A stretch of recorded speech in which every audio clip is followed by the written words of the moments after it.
Welcome, everybody, to Beat Your Addiction, the podcast with John Giordano. I'm your co-host, Scott Jones. I want to thank everybody for joining us. And once again, as we always remind you, please remember to share this with your friends and certainly subscribe to the channel. But sharing it is the only way that we're going to get the message out there. We're not spending money on advertising. We're not doing all that. We just want people to organically like what we do. And John, real quick, why don't you tell everybody why we do this? I don't know. John doesn't know. He shows up. I give him a time. He shows up. He sits down. He doesn't know. I don't know. You know what I know? I don't know.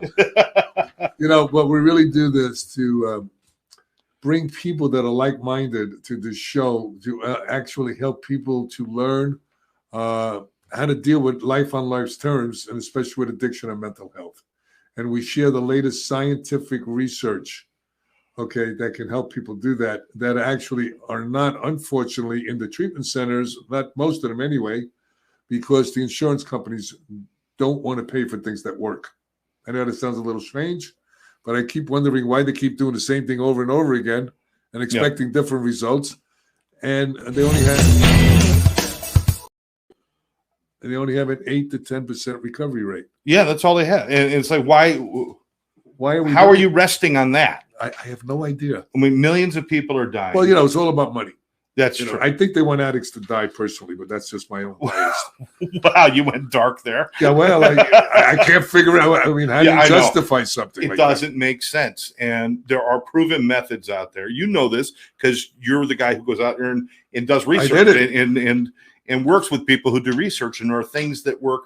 But hey, nutrients and nutraceuticals and things that make the body healthy and to repair the gut. They don't even think about that. Not only that, there are other things that cause depression and anxiety besides psychological problems, and we're going to talk about that during this episode. But let's get to a wonderful guest. Let me tell you, this is Elizabeth Kipp. She's a stress management and historical trauma specialist, uses trauma-trained and yoga-informed addiction recovery coaching, ancestral clearing, compassionate inquiry, and yoga to help people with their healing. I mean, she's one of those people. This is why we like her already, because she covers all the bases. Okay, she has healed herself from 40 years of chronic pain, including anxiety, panic attacks, addiction, and in her long-term recovery, she guides others to unleash their healing power. That's a great statement. Unleash their healing power. And find freedom from suffering and live a thriving life. I love this. I love this. I like that because, what people we don't heal anyone. They heal themselves. All we do is give them a roadmap to healing. She is also, John, just so you know, she is like you, a best-selling author of the book. And her book is The Way Through Chronic Pain, Tools to Reclaim Your Healing Power.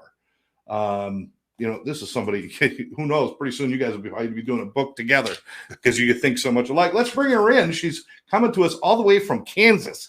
Oh, boy. Kansas. If you go to the middle of nowhere and turn left, that's where you find Kansas. Absolutely. It's right there. Elizabeth, how are you? I'm great. Thank you so much. Beautiful introduction. And it's lovely to be here. In Kansas or on the show? You're on the show, and it's...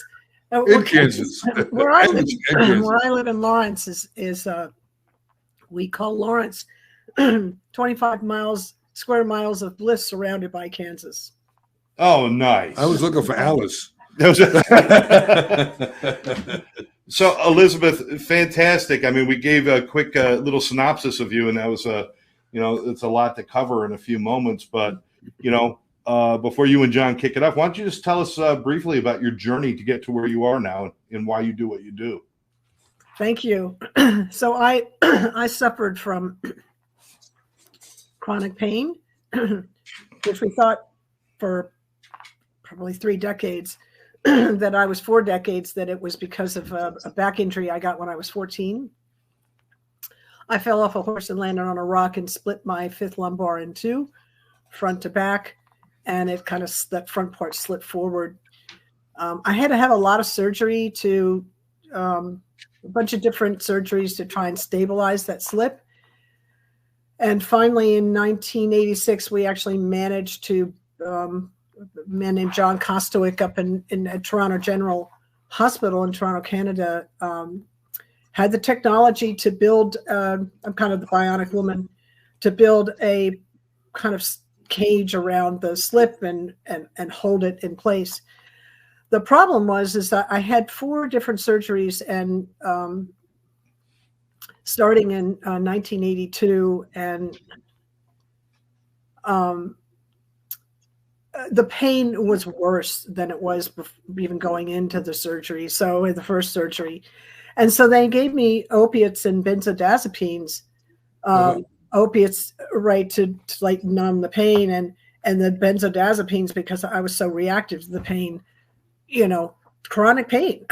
Right.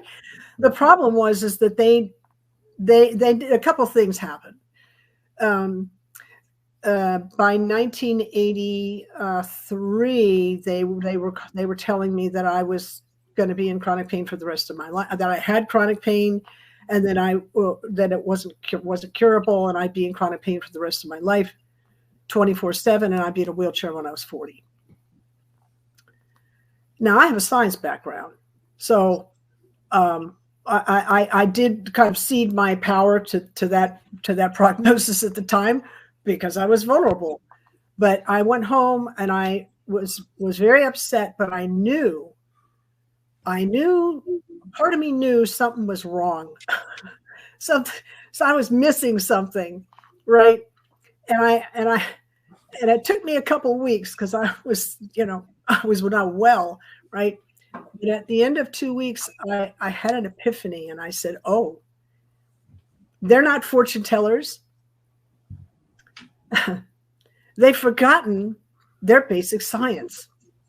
Science is about probabilities, not facts. It's probable that, but they didn't say that. They said you will. They didn't say you might. The odds are. They didn't say any of that. Language is important. So they completely pulled the whole possibility of hope right out. So I knew they'd made an error right there. Right? They'd forgotten the framework they were working in. The other thing that I understood was that scientific paradigms change, and they're working in a model. And models are models. Models shift over time. And they were telling me, I felt, they were telling me more about the limitation of the model they were working with, and they were telling me about the human body's ability to heal. So those were very helpful for me. The other piece was science can only comment on what it can observe, measure, and describe. It can't comment outside of that. But where do we live and where do we heal? We live and heal in the all that is, not just in the part that science can measure or observe, measure, and describe. So I knew that I was going to have to look for my healing outside of the scientific framework that they were offering up. And so that was my saving grace. That was how I survived. I finally found a doctor, Dr. Peter Prescott, who wrote this book, Conquer Chronic Pain and Innovative Mind-Body Approach. He was an addiction doctor and a brain physiologist, researcher. He passed away in 2016, but he left us this book. I found him in a treatment center in California, and he had a pain management program. And it was interesting speaking with him on the phone. He never saw me. First time I spoke to him on the phone, because he actually had taken people off these medications, knew how to detox them, and knew how to get their stress response back into balance. And he said to me, your pain medicines might be causing you pain, which I was like, what? That was interesting. And the other thing was, I was like, I got to laugh because what you're talking about, John, has been, if it's not mind, body, and spirit, you can't heal. I get it. And you're talking all the stuff he says. If you want to talk about bionic, I got 2 hip replacements. I just got surgery a little over 3 months ago. I have 14 screws on my neck, 2 rods. And we had 43 staples. Okay. We'll talk about that after you talk about how you overcome it. I'll show you how I overcame it too. Awesome. Excellent. Wow. So So anyway, so I was on opiates and benzos for 31 years, and the last 15 of that was fentanyl. So, and I'm still living, right? This is amazing, and I'm over 10 years in recovery at this point. So, excellent. Thank you. Yes, thank you. So Peter says, I can help you reset your stress response, and he knew I was having panic attacks. He knew it. I didn't have to say it. He knew it. But no, we can't cause anxiety, especially with opiates. Well, benzo is going to cause what you're taking it for in the first place. You take it wrong. You take it off label. You take it incorrectly, and you can't take benzos that long. But my prescribing doctor just like all this went over, so he didn't know any of it. No, they don't. And it's not in the literature, the stuff that you get with the medicine, and in the PDR, that stuff's not in there. So I was just kind of like, anyway, I was so grateful to find Peter. So how did you fix it? That's what I want to hear. So I went into his pain management program. I was in a hospital bed for 12 days detoxing. He gave me some little chemical cocktail to help me, come. Right. Well, you have stuff. You can have seizures if you don't detox. Exactly. Yeah, exactly. And well, that's a whole nother story. But anyway, I managed to get through that. And then I went into his I went right into his classroom, and so I walked into the Betty Ford Center, and with 40 years of chronic pain, and 52 days later, I walked out with no pain. And I was not the only one. He had a 94% success rate in that program. So he did a bunch of things. He detoxed us. That's like number one. We made sure that he was always pushing water on us. Like, it was making sure that we got hydrated. They had pretty good food there. I would have liked to have seen green juice there. Just by the way, I would have loved to have seen that, but they had decent fresh food there for everybody, and plenty of it. And then he really worked with the nervous system, which at this point, I just like, you have to meet the nervous system where it is. You can't do it with the mental. You have to start with the nervous system. So he really helped us he brought in Qigong, he brought in breath work, he brought in, and we did. He had John Newton in there who does ancestral clearing. That's why I'm an ancestral clearing practitioner now. I learned from John because that's just so fundamental. That piece of it's important. And he really taught us. And we worked in a group. We worked. So he brought in community. He brought in this connection thing. So everywhere, it was interesting. Everywhere else on campus. The 12 steps were kind of everywhere. They were like chiseled in wood and on the walls, and it was like, and there were meetings and everything else that Peter didn't have this 12 steps in his classroom. He had everything else. So we had like a break from that particular part, and I'm not dissing the 12 steps. I'm just saying there's more to it. There's more to the 12 to recovery than the 12-step program, and he brought the stuff that's underneath the 12 steps to help us heal. Yeah, that's a quick answer to your question. All right, well, it's interesting what you're saying. Like, of course, I'm a martial artist also in judo and karate. I'm a grandmaster in martial arts, and I've been doing that for over 60 years, and it wreaks havoc on your body. When the doctors look at my neck, they said it's the worst neck they've ever seen in their career. And I heard that from at least 3 or 4 doctors. You're number one, John. Right, I'm number one in that area. And I was having pain, but I know how to deal with pain because in the martial arts, you learn how to do that. Because especially when you're fighting, if you get hurt, you can't show your opponent that you have a problem. So I knew how to do breathing techniques. I knew how to, handle it with certain nutrients to lower inflammation. All of those things. What I do today is I have a cold plunge. I have a sauna, infrared sauna. I do hyperbaric medicine. That's oxygen under pressure. So when I went to the doctor, after 7 days, they take the 43 staples out of my back. He looked at me and he go, "What are you doing?" I said, "What's wrong?" He said, "There's nothing wrong, but I've never seen anybody heal the way you healed." I says, "Well, I told you, Doc, I use red light therapy, I use nutrients, and I use hyperbaric medicine." Okay?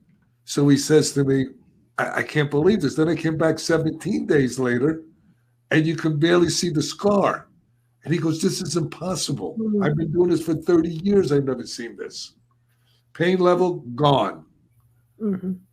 I didn't do any opiates. I didn't do any of that. I did some gabapentin. When I got operated on, I did it for 3 days because I'm a recovering addict like yourself. You know, I mean, I got 39 years of recovery, so I already know that game going with the opiates because they start calling you, "Hey, come on over. We can do a little bit, you know, sooner than every 4 hours or 6 hours." You know, detoxing your body is very important because you don't want to put clean stuff on top of dirty stuff. So that's really important. Meditation is really important, but you got to heal the body from the inside out. Yeah. And you got acupuncture, you got Chiropractic. you got chiropractic, you got yoga, you got all of that stuff I do. And I've done it in my treatment center. We did sound and light therapy, amino acid therapy. We did gut testing. We did micronutrient testing. We did hair analysis to see what heavy metals. We did colonics. We did massage, lymphatic to get drugs out on a cellular level, hyperbaric medicine. You know, we had a spirituality program. So currently I'm part owner in this company called JC's Recovery Center in Hollywood, Florida, in Sheridan Street. And it's a faith-based program, not non-denominational. And we use faith and spirituality as a foundation, but I also brought in bringing in currently all of the holistic or comprehensive model, looking at the thyroid, looking at the gut, all of these different things that are co-contributing factors to depression, anxiety, and addiction. Yeah, you're talking about functional medicine versus you know, our traditional Western medical model is really focused on acute trauma. That's what it's good at. Western medicine is fixing it after it's broken. Eastern medicine is to fix it before it breaks. That too, yeah. You know what I mean? Also, there's the holistic model. Mind, body, spirit is one. What you do to one, you do to all, right? And they're looking at the root cause. They're at a cellular level. Look at the root cause. So this was something interesting. It's just an interesting, like little example to bring in, especially with what you said. So doctors can look at somebody with your X-rays or my X-rays. My X-ray is kind of like yours, but at the bottom. And by the way, Peter Prescott had bone on bone in his neck and a neck injury from football, and he didn't have any pain. So he knew how to handle that stuff, right? So anyway, you can look at 3 different people with X-rays like you or X-rays like me, and we're just looking at the X-ray. We're just looking at where's the problem? Where's the quote unquote problem, right? Oh, it's in the neck. Oh, it's in the low back, right? So the doctor's sitting in the room looking at these X-rays, at the X-rays. They're all the same. Everybody's X-ray is the same, but there's 3 different people. One person has symptoms, has chronic pain, has pain all the time. Another one has pain just when they're stressed. Another one has no pain at all. How do you explain that just looking at the X-ray? You can't. They don't. They have to have an MRI or a PET scan. You're missing the point. You can't. I'm not making my point clear. You can't look at an image at the place I where see what you're saying. It's a whole body system. You Yes.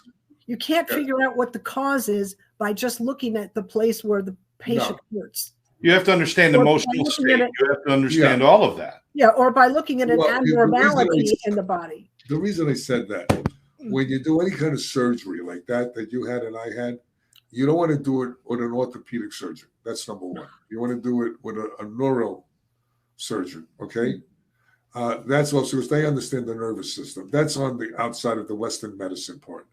What we're talking about also is the other co-contributing factors to this, and also how disciplined the people are. What is their mindset? There's all kinds of other things that are involved in pain. It's interesting when people take opiates or opioids. What makes it interesting is it doesn't really take away the pain. It cuts the edge off the pain, but you could still have pain. That's why people keep on doing more and more and more. Yeah. And then they want to do more and more and more because it somewhat feels good in a way. You know, so yes, you're right. It's a whole body thing, and absolutely. But the reason I said that is because it was very interesting what my doctor did. I said, you know, I think it's the brachius nerve system right here that's causing me the pain. I'm not sure if it's coming from, see, my vertebrae was compressing my spinal cord. So I would have been paraplegic soon. That's how bad it was. And he says, well, you know what, John? I'm not operating on you unless I want to look at that nerve and see if it's firing and what's going on before I even go to operate on you. So he took it a step further than anybody else would take it that I know of. And by eliminating that, and then he went into that with my neck, and then I did all the holistic stuff that I know. Yeah, that's interesting that you said that, because when John Kostowick did that work on my back, it was cutting edge at the time. There was only one. He was the only person on the planet that was doing it. So I just happened to be beautifully situated exactly where I needed to be. You're very fortunate. Well, I had was like, it was on the level of, you know, another miracle. Like we all in recovery, we just all know this space of miracle. Right. And what was interesting was he brought $60 doctors in from around the world before that surgery just to do a nerve study on my back before he did the surgery. Was he an orthopedic surgeon or a neurosurgeon? I don't actually remember at this point. Well, no. It felt to me like he was doing both. Yeah. Well, what happened with me, I had cancer in my throat just about a year and a half ago. And it was from HPV virus. And what happened was I had COVID, which I got rid of in 2.5 days. But it weakened my immune system, and those things lay dormant. And then when the system gets a little weak, then they come alive. And I went with Eastern medicine and Western medicine. The Western medicine was they operated, they cut one of my tonsils out and a little bit of my tongue in the back to make sure. And it was in a lymph node, so they cut that out too. But then the guy comes in, he wants to do radiation and chemo. And I said, absolutely not. He said, well, why? I said, first of all, because I'm a researcher. I said, first of all, you got a 5-year study. Okay, you have 30% of the people, okay, it works on, and that 30% have other problems due to the radiation and the chemo. Why in the world would I want to do that? And he went, oh, I see, you know what you're talking about. I says, absolutely, it's my body. You know, so they try to sell you stuff while you're in there. Well, so far, it's been 1.5 years, almost 2 years now, I'm cancer-free. Beautiful. Well, now you're speaking to another issue here that I think is really important for the audience to understand. When we're sitting in front of a healer, we need to know, what are they bringing to the table? What is their scope of practice?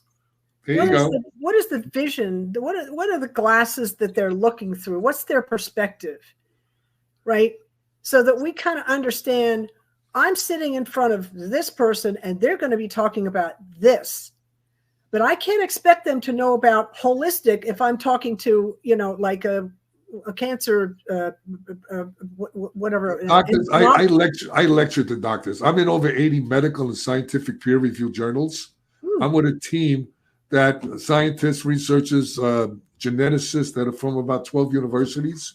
I'm on their research team. So the credibility I have when I walk in and I start talking, they go, whoa, most doctors don't have one research paper. So when I talk, at least they listen a little bit more closely than somebody talking to them. But everyday people should be questioning and looking at their. But they don't have information, and that's the problem. And they're also, we've been trained, I think Elizabeth made a great point, we've been trained to put the doctors up at top and us below, and us not question They only them. know what they We should. know that they learned in school, and it's very, very shoddy, a lot of it. Okay? A lot of this information is old school. A lot of them are not up to date with the latest sciences because they don't have time because of the insurance companies. You have to, instead of seeing 50 clients to make money, I got to see 100 to make the same money you made at 50. So they're so inundated with you got to look at the whole picture. You can't just look at one side of the picture. And they don't have too much time to look at the latest research either. So they keep on treating people with the same technologies that they've been treating for years. I mean, my doctor is one of the top doctors at Mount Sinai Hospital that operated on my neck. Great guy, great bedside manner, the whole 9 yards. He didn't believe that hyperbarics heal wounds. Well, he's and not. They have it in the hospital for. It's outside of his. It's outside of his Outside scope. of his view of the world, right? You know, They have a that's very the- narrow view of their world. See, I believe in multidisciplinary approaches. Mhm. When I use like I do a technique called well, it's EMDR. Are you familiar with that? Oh yeah. Mhm. Okay. Well, I redeveloped it. But I also have a master's in neurolinguistic programming, NLP. I'm a hypnotherapist. I do holotropic breathing. So I added those modalities to the EMDR, and I get rid of trauma in 20 minutes. I deal with police officers that have been in shootings. I just did a session with a woman yesterday that her son got murdered. His sister is the one that set him up for the murder. And this woman is an addict. So you could imagine the trauma she had. And it was only 2 months ago. Well, she walked in my office like all messed up, and she walked out smiling. See what you're doing there with her, with your patients. You're dealing with you're hitting them right at the nervous system where that trauma is locked in. And you're allowing it to unwind and reset. This is the beauty of this is, I mean, I just love that you're doing this work because we got to start at the beginning. We got to start at that level. Then you can bring in cognitive stuff, but we have to start here or the nervous system is not going to listen to cognitive stuff. Here's the deal. Here's the way when I lecture about it, I tell them this way. Talk therapy deals with the software of the brain. All right. Psychedelics, trauma techniques like EMDR and the technique that I do, that deals with the hard drive. And that's what's really driving everything. You have to get to what's driving it. That's right. As the result of what's driving it, that's being presented, because that's a shiny object. We got to go behind that. Let me get a couple of points in here real quick, because I don't want to run out of time and not be able to share this. We talked about you being a historical trauma specialist. Now, I've heard a lot of trauma stuff, but historical trauma, can you explain what that is? Oh, sure. That's the imprint from past war, slavery, things that are actually entrenched. Like I work with, I don't work with too many. I work with the descendants of Holocaust survivors. I was just thinking, I had one client who was a baby in the Japanese internment camp. So that's kind of, but we work with. But the thing is that the trauma from those things that's unresolved in the system get passed on to the next generation. This is well known in science. Oh wow! So this could be cultural. It could be. Oh yeah, it's I also think it's passed genetically. How's that? I just said that. Yeah. Is that what you're saying? Oh, okay. Yes. I didn't hear that part. Okay. Yeah, cool. Epigenetics. Yeah. So think about. So I have background in evolutionary biology. It makes sense to me. As the genetic information is just that, it's information, and it just kind of I'm just kind of taking a broad view. I'm not going to get deep into the weeds. I'm taking a broad view. So what is happening in the generation that's now gets passed on to the next generation. So the next generation is kind of set up to be ready for the environment that it's going to be in, possibly. You see, so the information gets passed down. Another thing that's interesting is the when my mother was pregnant with me,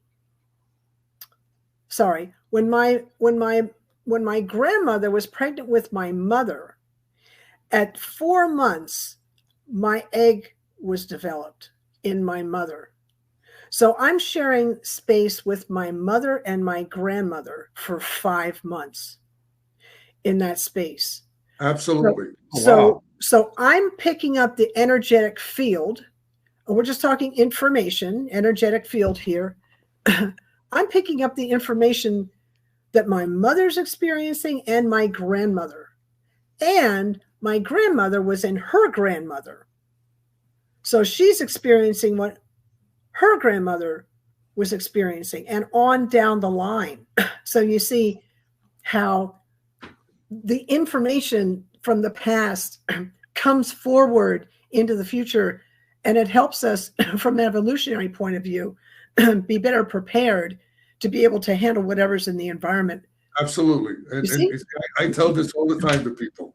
She explained it so well. That was that was perfect the way you explained it. Thank you. I love it. That is awesome. You know, but there's such a thing as epigenetics, as you know, the social environment can change the gene expression. So this is exactly what I'm talking about. Yeah. Well, John, you understand. Your family was a certain kind of family. Everybody kind of followed the path of the ones before them. The insanity. I don't want to say it because I don't want to get whacked. I had a very crazy family. My uncle was a hitman. My father was a heroin dealer. My grandfather was a Shylock, and the rest of the family did other things. Matter of fact, my uncle threw my wedding when I was 20, and the caterer insulted him in front of the family. So the next morning, he killed him. Oh boy! Oh yeah. So I come from a wonderful background. People say, "How come you don't watch The Sopranos?" I said, "I don't have to. I lived it." So, How did you shift that for yourself? Because you're what we call a transitional character. You break the cycle. Well, I broke a lot of cycles. In a single generation. In the single generation, you break the cycle of what happened was I also got molested when I was 8.5. My father went to jail. I also got molested at 9. I got molested from boys, and then from a girl. She was 14. I was 9. I was in gangs. I went to karate, got out of the gangs. Later on, what happened was I said I would never grow up like my family. I grew up just like them. I became a drug dealer. I used to teach one of the cartel's bodyguards self-defense. I used to do collection work for the smugglers. I did all that kind of stuff. I'm a recovering addict. And here I am today, 39 years later, talking the talk and walking the walk. So how did I break it? They forced me to go to treatment. Well, actually, they didn't force me, but I figured I go there to get everybody off my back. My mother was upset. She said she never talked to me again. I said, let me go in and, I don't have a problem. They have a problem. I wonder who's doing an intervention on them, right? So anyway, I went in. I had a spiritual awakening in there, and here I am. Awesome. So Elizabeth, before you moved into a recovery lifestyle, was what you're doing now obviously wasn't your plan. I mean, you weren't going to be working with addictions and other things before. What was your original path in life? Oh, yeah, I was going to be I was majored in environmental studies, and I was a remote sensing specialist, and I have a plant science degree. That's kind of where my training was. So I was kind of, what I wanted to do was I wanted to create policy around environmental, and environmental conservation. That's what I wanted to do. I was a data cruncher for a long time as a graduate student. Yeah, I was just going to say, you just shifted. Save the earth, you're saving the people. Yeah, I did. I went from plants to people. Yeah, well, I went from environment to people. But when I was in treatment, there was 100 patients on campus. 20 of us went to Peter's Pain Track, and the other 80% in the afternoon. Everybody else went to relapse school. And I asked my counselor one day, well, I'm not getting any training in relapse school. and she said, relapse, and she said, oh, there's an 80% relapse rate in the first year. And I'm like, I just, first thing in my head was like, I'm doomed. I don't like those odds.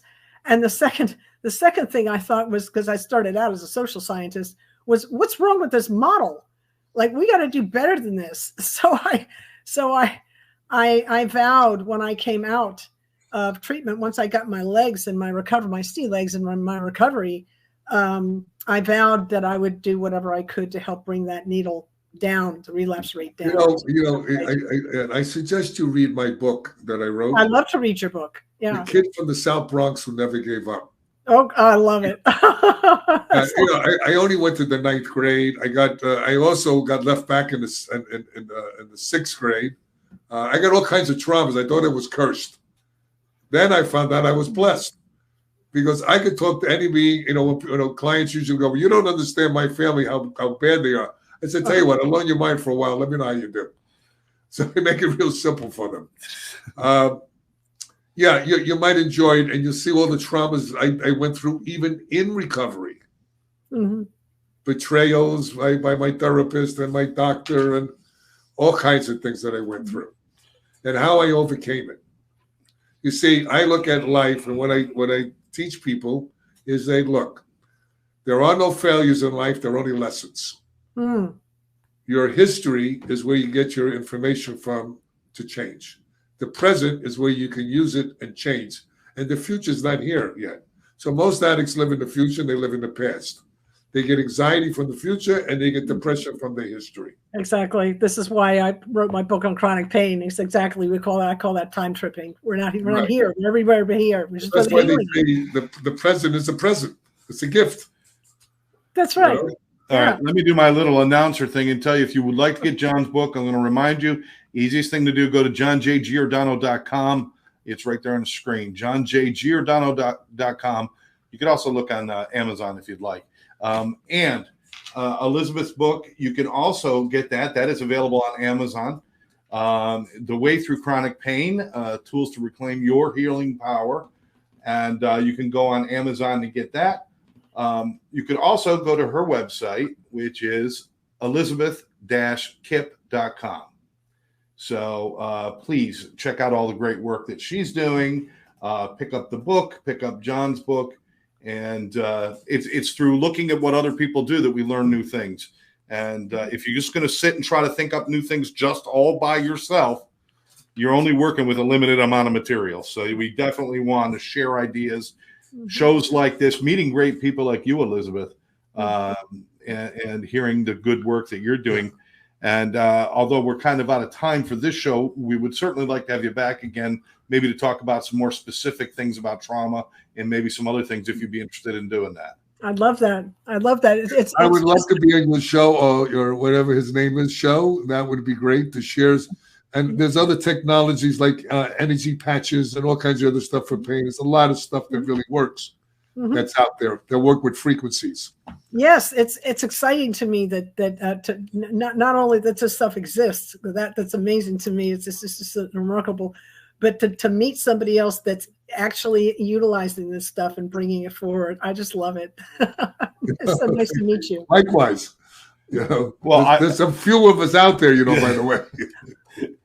I think the more that we can shift into, you can't treat an entire problem by only addressing a piece of the problem. You can't do that. You've got to address the entire problem, including the core and the symptomology, not just the symptomology. Right. The whole enchilada. The whole enchilada. The whole enchilada, baby. And I don't. If I'm going to buy an enchilada, I want the whole thing. That's you don't want half. I'm not right? leaving half of it. I'll have the other half, but no. It's a pleasure. We get distracted. Sorry about that, Elizabeth. We get distracted. Pleasure having you on, Elizabeth. Well, thank you so much for inviting me, and I really enjoyed meeting you both. And certainly we'll be in touch because I got a couple other shows I'd like to have you as a guest. And we'll work together. But for now, I want to thank everybody out there for watching. Thank our guest, Elizabeth Kipp, addiction recovery coach and trauma specialist, and so much more. One of the forward thinkers, and these are the forward thinkers that we need. Right. And share dealing this, please. with addiction. Share this video. Yes, please share this video. For John Giordano, I'm Scott Jones. Just reminding everybody, every day, do 2 nice things for yourself, 1 nice thing for somebody else, and you can never go wrong. We will catch you next time right here on Beat Your Addiction. Bye-bye. Bye-bye.